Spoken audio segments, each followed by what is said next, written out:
Davis steps under center. Gibson and McClendon behind him. Davis with motion by Richard. Will give the ball to McClendon. He leaps. Oh, he doesn't get in. He fumbled the football. Carolina holds. The game is over. And Carolina has won the game. Finley to throw. Over the middle, intercepted. Wolford again. Wolford the other way at the 30, the 40. Wolford to midfield. Miles Wolford with the pick. The heels on the doorstep of an enormous victory. Left side of the line. Hood standing to Williams' right. Williams gonna throw. One-on-one. Davis has it. Touchdown. Carolina wins. Carolina is the Coastal Division champion. Bernard fields it at the 26. Heading to the far side. Gio at the 35. Gio, he's at the 50. No, he's not. Yes, he is. Gio is going to take it for a touchdown. Are you kidding me? Connor Barth for the possible win. Snap, spot, kick away, high enough, long enough. It's good! It's good! Carolina has won the game on a 42-yard field goal by freshman Connor Barth. Good gosh, dirty. This is the Heel Tough Blog Podcast. Hey, everybody, and welcome in to another edition of the Heel Tough Blog Podcast, the 186th edition of the show, and the second straight edition that will be on video for you guys as we premiere we preview, I should say, the defensive side of the football, and a lot of excitement. It's amazing that we're actually saying that, but there is excitement about this Tar Heel defense as we come here into 2020. Look, first two scrimmages, at least from what we've seen, haven't heard a lot from the second scrimmage, but that first scrimmage, we heard the defense looked better than the offense. That's something that we haven't heard at Carolina since the Butch Davis era. I know last year, there were a lot of steps in the right direction. I think the biggest question, and this is what we'll start out for you, is what is that next step, do you think, for this Tar Heel defense in 2020? It's really hard to say because they took so many steps last year. They still got to get better, though, at stopping the run, right? Like, there was just too many times last year where when teams were committed to running the football, they could still have their way with us more often than not. Not as bad as it was under Larry Fedora, where those teams were giving up 7 yards a carry at some point. But there were still times where they just had the inability to stop the run. And it wasn't against Clemson or even South Carolina, teams that had good running backs. It was some of the games in the ACC where they just couldn't negate those 3 to 4 yard runs that should have been 1 or 2 yard plays because they didn't make tackles in the backfield. So I think that's where it starts for me is we've got to be better at finishing plays early. How many times last year were they in the backfield but they didn't make the initial play? The guy still got 5 or 6 yards. Right. That changes a drive.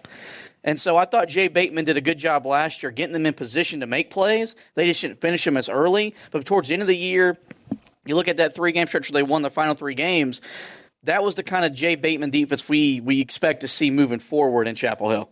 Well, look, last year allowed 143.8 yards per game on the ground. That is the lowest total that they've allowed in the season since 2012. Larry Fedora's first year on campus.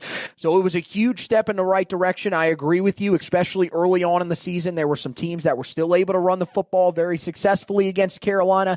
But I think as we saw the year go along, you saw more consistent tackling from guys like Chaz Surratt. You saw Jeremiah Gimmel, who was at times early in the season a little bit hit and miss, become really consistent for him. And now, as we talk about that linebacking core, we'll talk about it a little more in depth later on. The depth behind those two guys also looking very promising. Now, the big thing for Carolina is going to be up front, and that's where it started with that run defense a year ago.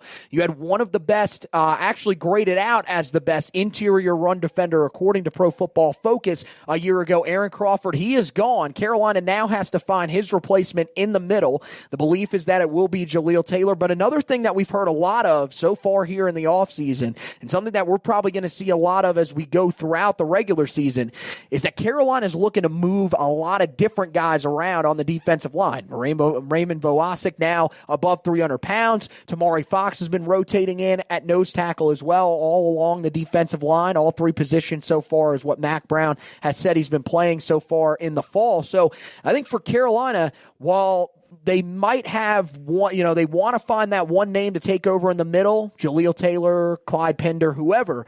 I feel like you're going to see a lot of rotation, and this is going to be a little bit of a different defensive line, more of what Jay Bateman wants with positionless football up front than what we saw a year ago. I think you said the best thing, the positionless football.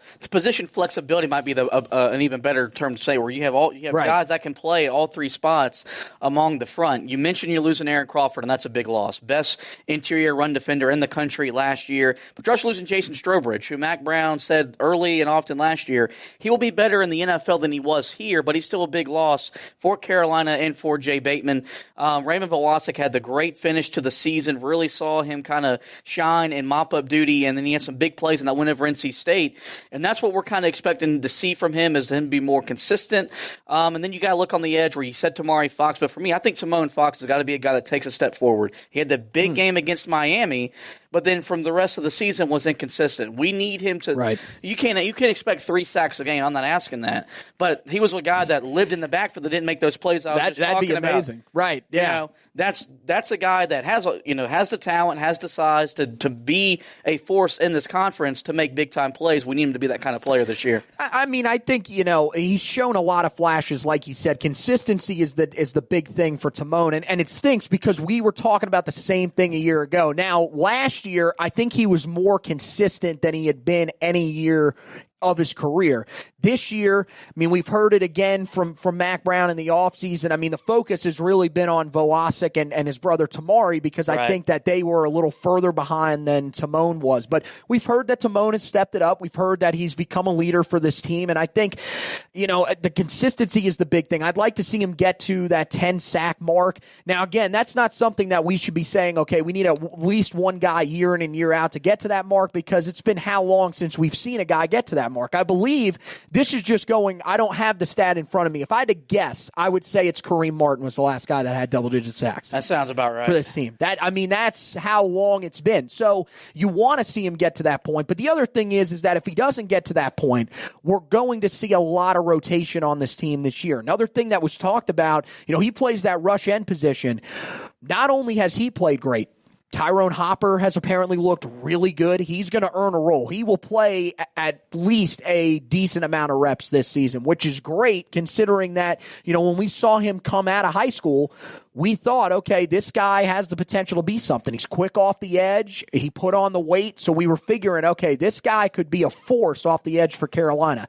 I think they tried to force him into a 4-3 defensive end role that frankly just didn't fit him. He was a linebacker out of high school. I agree with that. This position, the rush end fits him very well, where speed is valued a little bit more. He doesn't have to be overly physical, but he's definitely gotten more physical in his time on campus, and now he's finally fully healthy. Then you talk about Chris Collins. Remember, he had a really good freshman year. Now, granted, that was under Larry Fedora's tenure.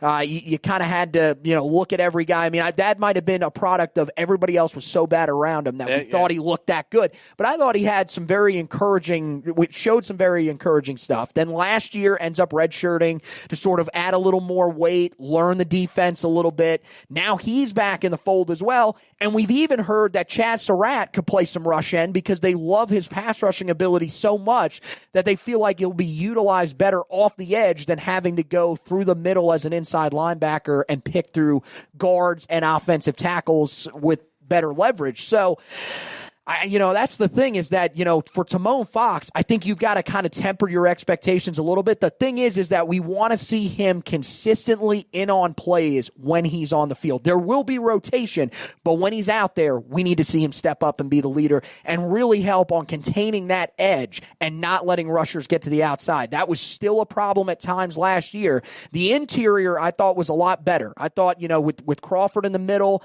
and then your two middle linebackers in Surratt and Gemmel, they slowed the run down the middle a lot easier than they have in years past. But on the edges, there was still room to run. One thing I took away from your statement there, Carolina's developing depth across the defensive front. A lot quicker than I think we thought they would as well. And that was something when Matt got hired back in December of 2019. He talked about there's no depth here. Right. And any year you need depth to win football games, but especially this year because you don't know what's going to happen. We just don't know. But if you don't have depth, it's going to make it hard to get where you want to get. And we think this team can compete to make it to Charlotte and play for the ACC championship. You've got to be able to have depth among your defensive line to have that. And while they're doing it in maybe some unique ways, in ways we never thought, it's nice to see that they're at least trying to, seeing what works and what doesn't. And if Chaz Surratt doesn't work there, then you'll just put him back where he's going to go make all the plays. But, I'm encouraged by that because Carolina's going to need to be much better defensively if they want to be 8-2, 9-1, and playing in Charlotte as opposed to being 7-6. Well, I mean, and then you talk about the interior. I mean, do you think that there is maybe any other guys that we're probably looking at outside of Vohasek and Jaleel Taylor as the leaders? I think Tamari Fox has shown a lot. I thought he would be in a battle for that spot. I thought there was some potential that some of the incoming freshmen, some of the guys that are holdovers from a year ago, maybe it's a veteran in Zach Gill, could potentially factor in there. But, man, he has had a really good fall from everything that we're hearing and taking a stranglehold of that spot on the defensive line. Yeah, I mean, I'd probably stick with Vohasek and Tamari Fox being your guys on the interior. I had Vohasek being a breakout guy for this team on the defensive side of the football. And it's obvious because it's a necessity. He needs to be a big-time player for us, but I also just think you saw that small sample size last year and you left encouraged, and now he's put on more weight. He's more comfortable. I think he's going to be a natural playmaker for Jay Bateman up front. The wild card that I will throw out there, now he's not with the team here in the fall because of an injury, but if they get Kedrick Bingley-Jones back, this staff was raving about him in the winter. He had added the weight necessary. He can play any of those three spots like a lot of the other guys that we've heard. So keep an eye on him if he's able to get back out there and potentially have a chance to make an impact this season. Now, when we talk about Chaz Surratt potentially playing a little bit of that rush end spot, well, that's part of because the linebacking core has definitely gotten better. But let's first start with Chaz Surratt himself. What a phenomenal year he had a year ago. I mean, this guy, there is a reason why he is considered a first-team All-American by some certain preseason magazines. Some magazines, yeah. The AP lists him as a second-team All-American. And again, 115 total tackles. He had 15 tackles for loss and 6.5 sacks a year ago.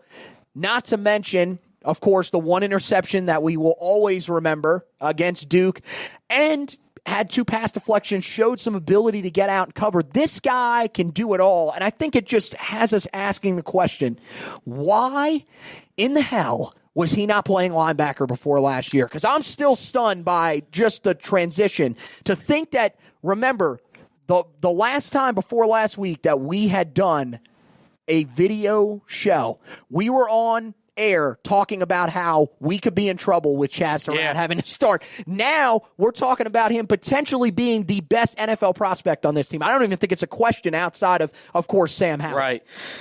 That was the most unexpected thing of last season. That was more unexpected or more surprising than what Sam Howell did as a true freshman at the quarterback position. We went in that South Carolina game. We were previewing the game. We thought that was a possibility for Sam because of everything that we'd seen.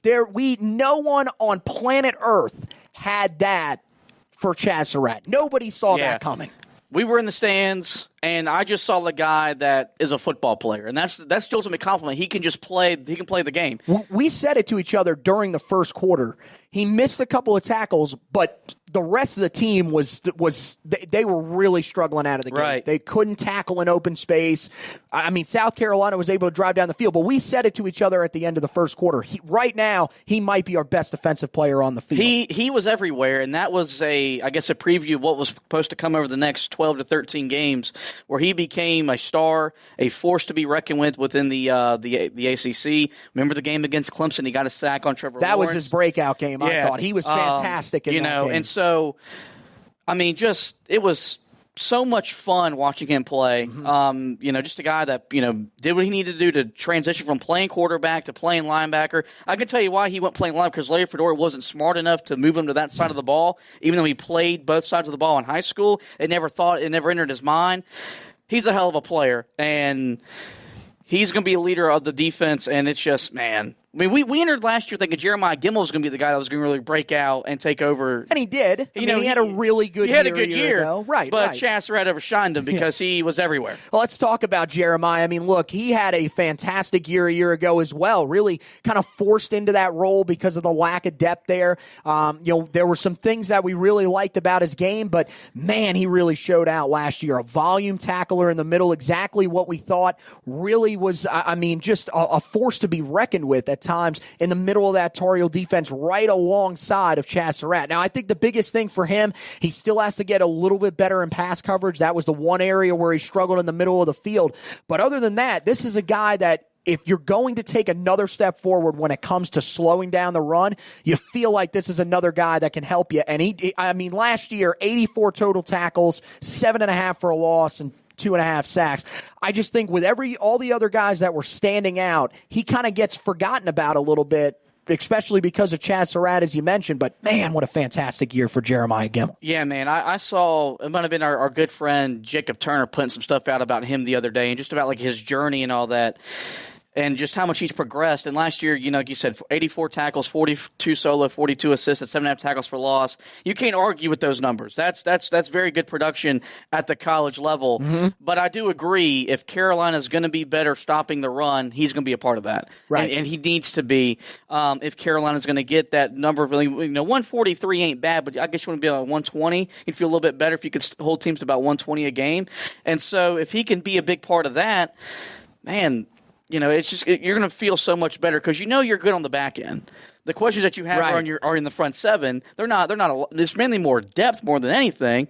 But you want to shear up your front seven in the run game. If he takes another step forward and progresses, Carolina can answer some of those questions. I'll tell you, that linebacking core is nothing to smirk at. I mean, look at the group that's there now. I mean, we talked about Surratt and Gemmel in depth, and then you got the guys behind him. Eugene Asante has shined so far in fall camp. Right now, he looks like he's a guy that's going to play because, well, frankly, they're not going to be able to keep him off the field. That's a great problem to have, too. Phenomenal sideline-to-sideline linebacker. I remember watching his film when we landed him, and I said, this guy is going to be hard to keep off the field. I thought it would be last year. He wasn't able to settle in as quickly as I thought, which again makes sense because he was a fall enrollee. He didn't come in early, but I think this year is going to be his big year. I mean, he can close so quickly on people. He's going to help you in the run game. I think he's probably going to be maybe potentially a little bit better in coverage than Gemmel as well. So I think he'll rotate in as well. And then you have a guy that we're probably going to see because he can play sort of that hybrid linebacker safety in Kadri Jackson. We saw him a little bit last year as well. Him and Asante really did great, a great job in mop-up duty against Mercer, games against NC State and Temple as well at the end of the season. So, I mean, I think, the depth of this linebacking core, and then you add in, a guy like Ethan West in the middle, who was rated as a 4-star for most of his recruiting process before dropping just down to a 3-star. Typical inside linebacker, really fits what Carolina's going to want to do. We'll probably have to put on some weight, but this is a unit that coming into last year, we were unbelievably concerned about, especially because we had to convert a quarterback over to linebacker to play it. Now you feel like this is probably ranking inside of the top 3 or 4 units in terms of the depth that you have from just how well they've built themselves here over the offseason and here early in fall. I'm going to go on a limb here. This position group is turning back to what it was whenever we were growing up with Carolina football, and we had Bruce Carter and Quan Sturdivant and those guys that we knew we were always going to have good linebacker play. They're on their way back to that right now, in my opinion. I'm very excited to see what Kadri Jackson is going to bring to the table. You mentioned he's the kind of hybrid guy that can play the linebacker and in the safety role. That's Jay Bateman's dream. I mean, that's the kind of guy he loves to have. Exactly. On the field for him. So I'm excited for him. Ethan West, like you said, he's a prototypical inside linebacker, talented player. He's going to maybe not play, but he'll be a big part of the depth in this defense going forward. And that's the thing. We talked about the defensive line, and now with the linebacker core, they're developing the depth they need at that position. Yeah, and keep in mind, Ra Dilworth and Power Eccles only 1 year away, man. And a lot of talent coming in. There's going to be a lot of rah-rah and watching him on the field. So I had to make that one. Holy. That was good. See, this is why I'm the one that's allowed to make the jokes. That was funny. No. That was a play on words. So I guess we're going to have to make this into a poll, right? We'll have to find how long in, about the 20-minute mark here, and we'll ask the listeners if they think that was funny. I thought it was funny. I think you're going to end up having to go back to not being on video anymore. That may be impossible. They might kick you off. But, no, we head to the defensive backs, and you talked about it. Man, this group is as deep as just about any on the team. I think now, I said it last week, I think the wide receivers are now a little bit deeper than them because of the guys that stepped out, and we'll talk about them first. You got senior safety, also was potentially going to play some nickelback last year, DJ Ford. He's going to sit out for this year. Same thing with junior Bryce Watts. That means 2 consecutive years from him sitting out after having to sit out a year ago due to the transfer from Virginia Tech. And then you also lose sophomore Javon Terry, who played a little bit of corner and safety for you. Good, versatile guy. Was a depth piece, but was also a very key part of your special teams unit. So those 3 guys are gone now for Carolina. I think it's definitely, significant. Ford, has some experience, could have helped you at the nickelback spot where now you're definitely a little thinner with both him and Watts sitting out. But I still think that overall the secondary is still in good shape. What do you think about those losses, though? They hurt on the surface, but I think Carolina is very well equipped to handle losing them this year because there's depth. Right. And then you mix that with some experience, and then you just got raw talent. And, Dre Bly last year really proved that he can coach at this college level. He's only going to, evolve as a coach and get those guys playing with more confidence, more swagger, and making plays. But I'm not worried about the back four at all. I'm not worried that back five. It's going to be back five, really, a lot. Whatever. I think they'll be able to hold their own and make their plays. No matter who it is on there, there's going to be a lot of rotation at the cornerback spot, but I think whoever's in there, you're going to feel confident in playing in because Greg Ross isn't here anymore. So, that makes you feel a little bit better when you put your head down at night. I had to get that in there. But, yeah, come on, really, man. You don't really excited to see the back five. You ain't got to do Greg like that, man. Greg was just playing a little above his head here at Carolina. He wasn't a man corner. The thing that I never really got about Greg Ross, and I've said this to you, but I haven't really said this a lot on the podcast. He was a safety when he came to Carolina as a recruit.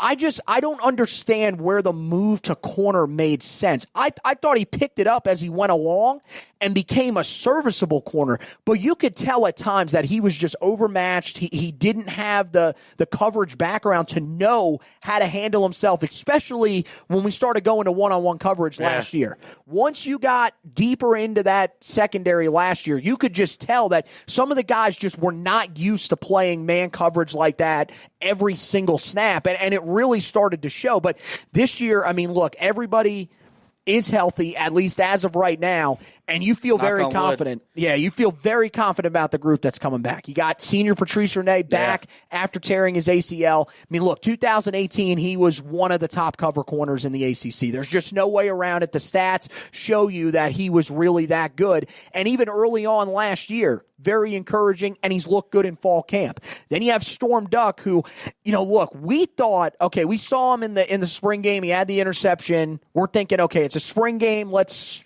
relax here. Remember, first game that he started, he gets forced into the starting lineup against Clemson and looked as good as you could hope a true freshman would look in that situation against the defending national champs, against a talented wide receiver in T. Higgins. And, now he is a guy that is going to have to start. I think out of all the guys, he's the guy that's a lock to start. And that doesn't even include the former Clemson transfer, Kyler McMichael, who, they were raving about as a practice guy last year. Now they're raving about him even more here in the preseason. He apparently looks fantastic. I think right now you're looking at a rotation of 3 on that outside between those 3. The reps will probably be split evenly between the 3 of them, and I'm okay with it. Yeah. You mentioned Storm Duck, and I'm going to try to refrain from making some kind of, dumb joke about it. If you do, you're off the show. But, you're done. I will do the rest of this preview by myself. That's fine. that so much fun watching him play last year. Yes. Oh, and for sure. You never once thought that he didn't belong on the field as a true freshman at the college level. He made plays every chance that you asked him, I need you to make a play, and he made the play.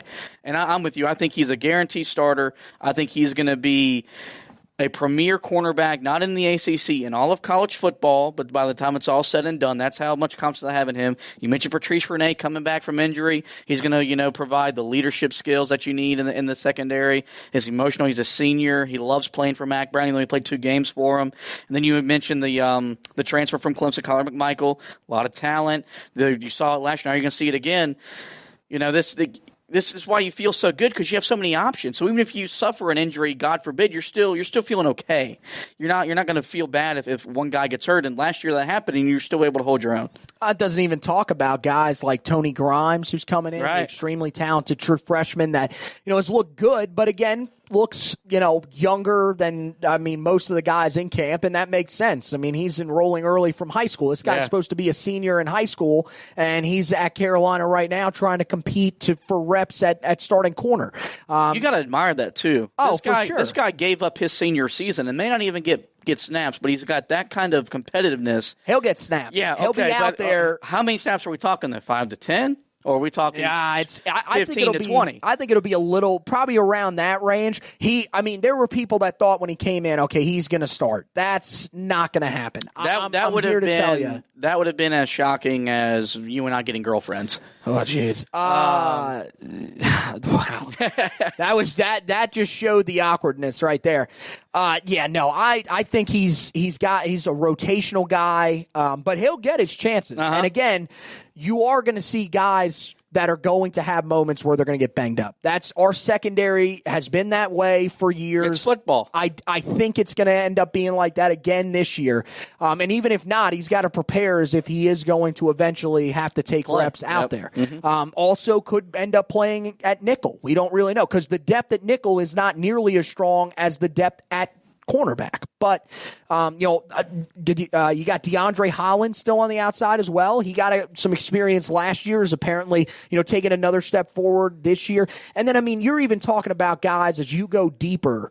Obi Egbuna, who really didn't play a whole lot last year, but still another talented guy that they can throw out there. That's where you're at corner-wise with your depth. Now, you go inside to the nickel position. You got, Trey Morrison. I commend Mack Brown and his staff for moving him back in there. I know they had to move him outside last year because they really needed him out there, especially once all the injuries set in. He is a perfect fit for that nickel position. He was so good there as a true freshman. Now that they're moving him back there, I think he's only going to thrive in that spot. He's apparently been arguably the best player in all of camp. People have said he looks as good as any defensive back that they've seen. Dre Bly is raving about him. Sam Howell said he's the best defensive player that he's had to play against so far. That's definitely something. I think that might be definitely, a little bit of homerism there from our quarterback. But at the same time, Mack Brown says he is so good and he's picking up things so quickly that they have moved him throughout the defense, all 5 secondary positions so far throughout this defense. And I think he's a great leader there at nickel. What do you think about his move back to nickel? I think that was a no-brainer decision. I thought that made sense. Last year he had to go outside because you just didn't really have a choice. But now you had a reason to put him back inside. And you're going to see him make the plays we saw him make as a true freshman. You raved about him all year long during that dreadful 2-9 season. He was the bright spot of the defense. And I think he's going to be a guy this year that he will make the big plays you need him to make. When the time comes, because he's just a natural playmaker in the slot, playing at that nickel position. And we were talking in pre-production. There's really no one even that you would even want to trade him out for to put there. That's who you want at your nickel spot, bar none. Yeah, There's nothing. There's no one else on this roster, I think, that fits that spot better. And now, especially not because, you lose Watts, you lose DJ Ford. I would say the guy that's probably the favorite there, but again, we don't really know where he's going to play in this defense because he missed all of last year due to an ACL injury in the spring, is Bryson Richardson. We saw him there in the nickel spot, back in 2018, but we also saw him last year in the spring game before he got injured. He was playing a little bit of safety, played safety at the high school level as well. I think he probably will end up having to play that nickel spot, but again, that's where other guys such as Tony Grimes, DeAndre Hollins was going for reps there during last fall as well. And then, you even talk about, Egbuna, who we talked a little bit about. I mean, there's other guys that are going to be trying to factor in there. I think that's the main thing at that position. If Carolina wants to use the nickel a lot, Trey Morrison has to stay healthy, or else you kind of worry a little bit about the guys behind him. Yeah. Then you move to the safety spot. I think Miles Woolfolk is a pretty safe bet to start back there. I thought he looked fantastic the first 4 games of last season. It wasn't his fault that he got banged up in that game against App State and just wasn't able to return. But, I mean, look, he was your biggest playmaker the first 3 games of the season, I should say. Single-handedly saved your ass against South Carolina. Yeah, 2 interceptions late in that game. And was also, showing that he has become an improved tackler. He's a guy that I think makes a lot of sense for Carolina at the strong safety position. And honestly, heading into this year, because of the uncertainty at cornerback, is probably the leader of your entire secondary. Yeah, no, you kind of caught me off guard with the uncertainty of the cornerback position. Well, I'm saying uncertainty of exactly who's going to start. Okay. If you got, we just got done raving about this group. You said uncertainty. No, I'm saying the uncertainty. I mean, Patrice Rene is probably seen as a leader. That's what I thought. thought. At the same time, there's times from what we've been talking about where he might not be on the field. I don't see a scenario right now. Maybe there is some depth back there. I don't think that Miles Woolfolk's a guy that's going to come off the field much. Yeah, he's your guy back there at safety, especially with Miles Dorn gone. Yeah. You need him to be your guy back there. Yeah, losing Miles Dorn, I know for you was an emotional hurt because the man crush on him was excessive. But Woolfolk, like you said, before he got injured last year, was I really that big? Yes, of a we fan argued of about Miles how good Dorn? of a player he was all the time, and you told me I thought you fell in love with the guy. I mean, I think he was a big part of the team, especially late last year. I mean, he had to take on so many roles late last year due to the injuries, but I don't know about that. I mean, I remember a different conversation. The thing that I think a lot of people are going to want to do is they're going to want to say, well, Woolfolk will pick up right where Miles Dorn left off. They're different. They're different players. Woolfolk is more of an in-the-box type guy. That really wasn't what Miles Dorn thrived best at. And I think, Woolfolk is a little bit of a better coverage guy than Dorn was. Actually, no, I got those reversed. Dorn is a better in-the-box guy, and Woolfolk's the better coverage guy. I was going to let you fix that before I called you out. I think, Woolfolk, still a solid tackler, but is more of a guy that you're hoping can be your guy on the back end and become that safety, sort of like what Trey Boston was towards the end of his career. Could cover ground and make plays in the air. Once they made that move, because you are hoping that your other guys, whoever emerges from that group, can end up being that guy that's in the box. Now, the thing is that unfortunately, the other group of guys, they play similar to him, which we'll talk about here in just a second. But, I mean, I think Miles Dorn, you want him, if he can, to turn into that do-it-all guy like Dorn was. Yeah, I mean, Woolfolk, like you said, that's a guy that's going to be on the field as many snaps as possible, no questions asked. You're not going to have him off the field unless he's hurt or tired. Right. And because last year, he was making the plays in the secondary you needed him to make to help your team win. We moved into the guys that you were talking about. I was really encouraged what I saw from Don Chapman a year ago. I thought Don was started that game against Georgia Tech, and I thought he played phenomenal and earned his spot on the field when he got it. Yep. But you're going to need more because you're losing Miles Dorn, who was a guy that was, like you said, better in the box, was a more better in run support, sure tackler kind of thing. You're going to need to find a way to at least get that production matched, if not surpassed. Well, the other thing is that you talk about a great game from Don Chapman in that game against Georgia Tech. Of course, kind of went missing there. He did towards the middle of the year, but showed back up late in the season. Had the huge interception that really kind of changed everything in that game against NC State. But at the same time, then there's Cameron Kelly, who started the game against Clemson. Looked fantastic in that one, too. Now, Cameron, this is another guy that he was, last offseason was getting some looks at nickelback, could potentially get some looks there as a depth guy again this year.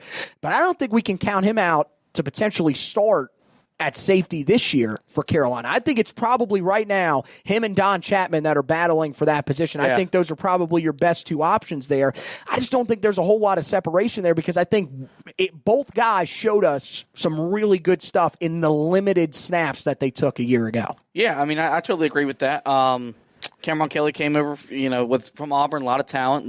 So he's naturally a gifted player, and was able to show. He got hurt last year, right? Am I remember that correctly? Tore his ACL in the game against Clemson when he went to make the tackle. Yeah, I think that happened right in front of us. Went to make the tackle on Trevor Lawrence right in front of us, and just didn't get up. We knew it right then, too, and at the same time, that was when the injuries were starting to set in, and we're like, here we go. You couldn't, at that point, you couldn't afford them, and they kept coming from there. Yep. But I do think it'll be they'll battle it out, and they'll probably share snaps until one or the other produces better on the field in game, and then you can and that's a position where you can rotate guys relatively smoothly. It's not like quarterback where you got to have guys staying in a rhythm. It'll keep both guys a lot fresher. Yeah. That can help you late in games as well.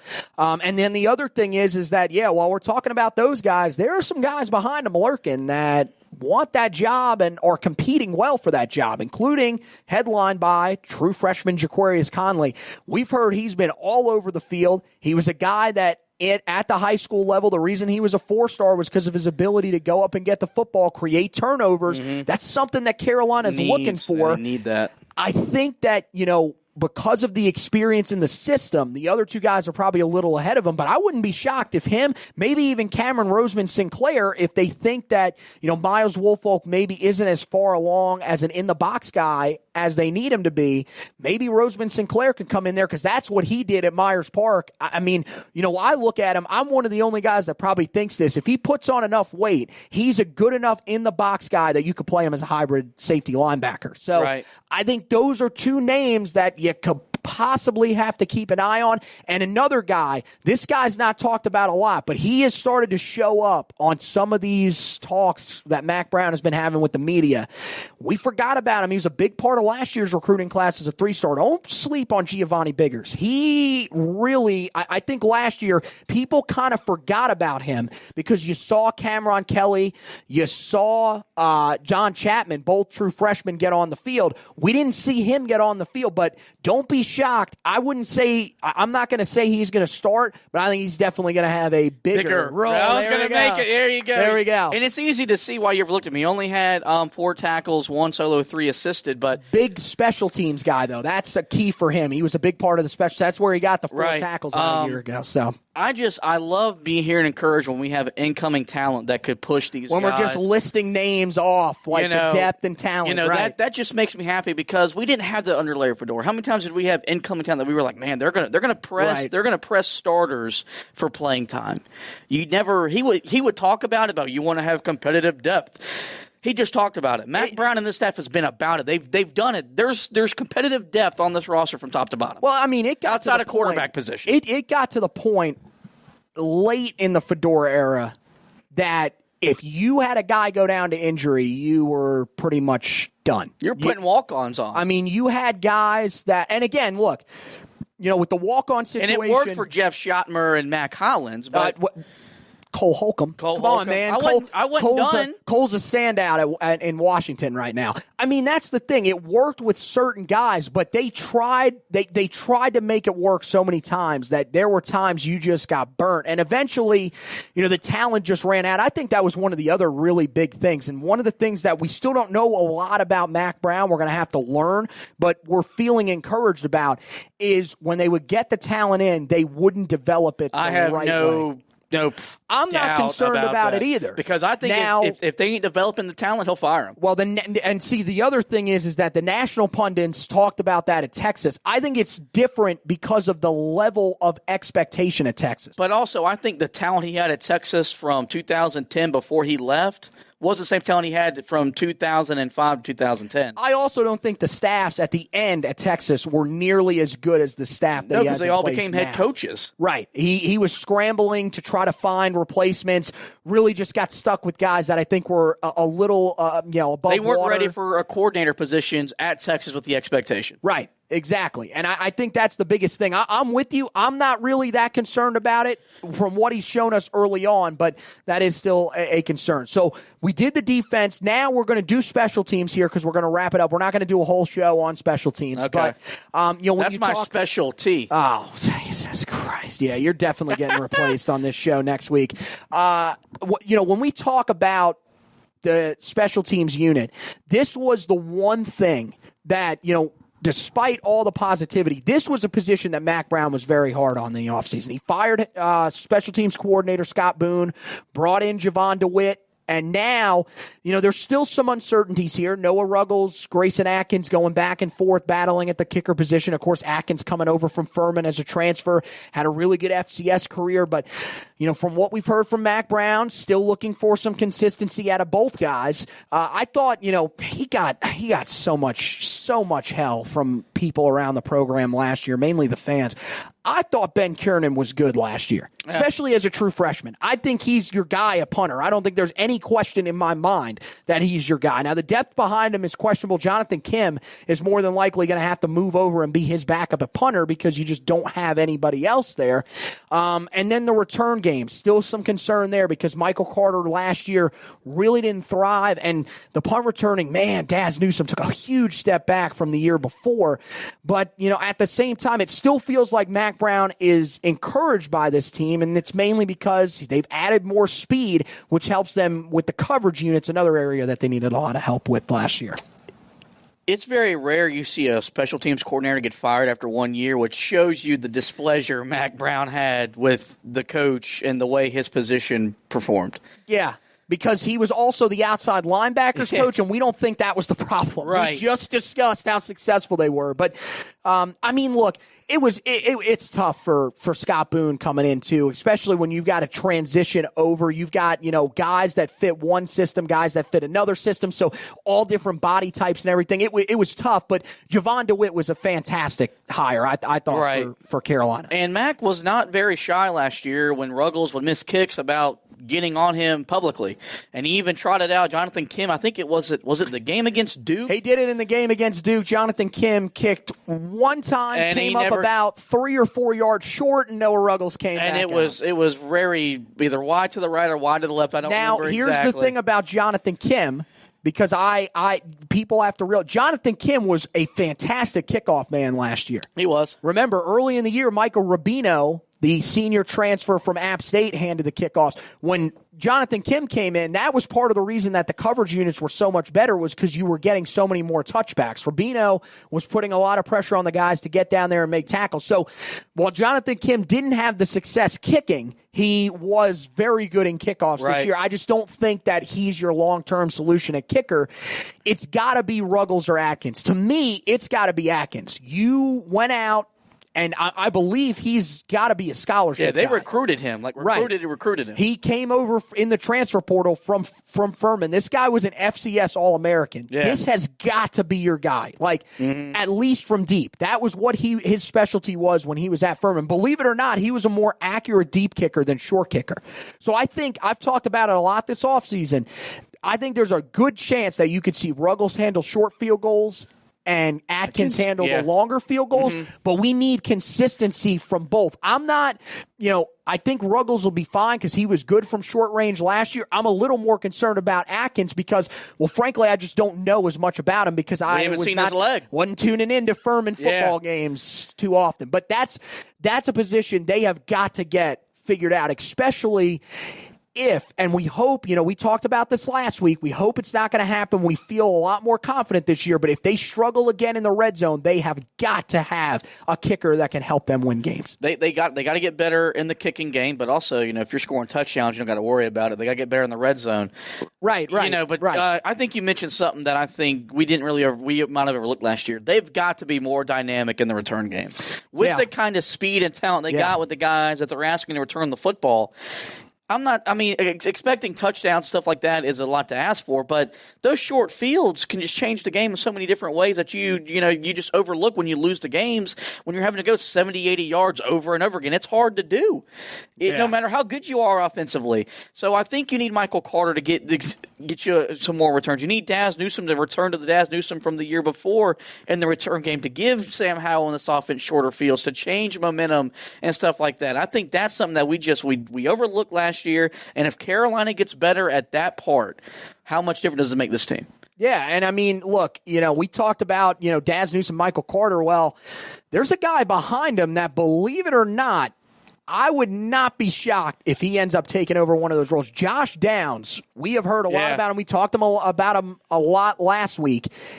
There is a legitimate chance that he could start in one of these roles as a true freshman because he can fly. He did it when he was at the opening regionals. And, I mean, he was the fastest man there in the Atlanta region, which you always have fast kids there. This guy is one to keep an eye on. And I'll tell you another one in the kicking game. There has not been a lot of people talking about him, but I remember watching him in high school, and he does have that breakaway speed. You watch out for Joffrey Brown to potentially make some noise on kick returns. Remember, they're looking for someone beside Michael Carter now that Antonio Williams is gone. I think that could be Josh Downs or Joffrey Brown, and that could help to sort of spark this team. If anything, it could motivate these other guys to say, look, you are not locked into this position. Right. You have got to step up, or else we're going to have to find other options here. Yeah, no. That'd be great to see, because for Joffrey Brown, that could be their way to get other snaps. You know what I'm saying? Right, because, I mean, we just don't think there's going to be a lot available on the offensive side. Not this year. I mean, that's the thing. He's got the short line speed. That's what you want to see. If you can see him, or I should say straight line speed, if you can see him make a name for himself in the return game. Remember, that's how Anthony Ratliff-Williams became the guy that he became. That game against Louisville, he broke out as a kick returner. All of a sudden, we were like, man, we need to make this guy a little bit of a bigger part of the offense, and that's how he eventually became as big of a part as he did. So I think that's a guy that you should keep an eye on. He's not getting talked about enough, I think. But that's just from my perspective, but we'll see as the year goes along. So I think that wraps it up for our previews. We did the offense last week. If you guys want to go and check that out, you guys can. Today, the defensive and special teams previews, and that wraps it up. So now we're going to move on. Next week, we will do our preview of the schedule. We're going to go through, look at the schedule. We'll give our official predictions for the year. Of course, the games that we're going to be keeping an eye on, Virginia Tech, that game against Notre Dame, those are the games that it could potentially come down to. So make sure you tune in for that edition next week. Also, make sure you head to the website. A ton of great articles on there. All those position groups that we just talked about, we've got all of those articles up there for you guys to read. It's a little more in depth. There's guys that we didn't even talk about that are in there that we talk about just in case they end up having an impact this season. We'll also talk about the potential impacts they could have on special teams because we don't really go as in depth on the coverage units. We're not really breaking down the 11 guys that are out there trying to make tackles on kickoffs as maybe some of the other podcasts are, although I don't think that's a real feature edition of any podcast. But make sure you guys go check that out on the website. Also, some really, really good stuff that you guys can check out in terms of recruiting. Of course, we tell you guys Carolina coming down the stretch of the 2021 cycle. There's 4 guys that the Tar Heels are really focusing on at this point, unless there's going to be another offer that jumps in there. Those are probably the 4 guys they'll be focusing on to close down this class before they head to the 22 class. So make sure you go on the website, read about that. Some other great articles on there as well. And the other thing that we want you guys to do, we've told you to do this before, but now we're really getting into it. We've got a Gmail account. Make sure you subscribe to the website. When you subscribe, we'll get your email, and then we are going to send out emails. Every article will come into your inbox this time. I promise you that. I'm the one that's handling that. Now, we got the Gmail account, so it'll be a heck of a lot easier. It's not going to be like the last few times that we've been doing it here. So we're going to make sure that we get all that stuff in there for you. It's going to be a really good overall experience that you guys get all the news that you need as soon as you possibly can. So that wraps it up for this edition of the Heel Tough Blog podcast. I want to thank you guys for watching. For those of you that are listening on the Spreaker app, the Apple Podcast app, Google Podcast, make sure you rate, review, and subscribe. I want to thank you guys for listening, and as always, go Tar Heels!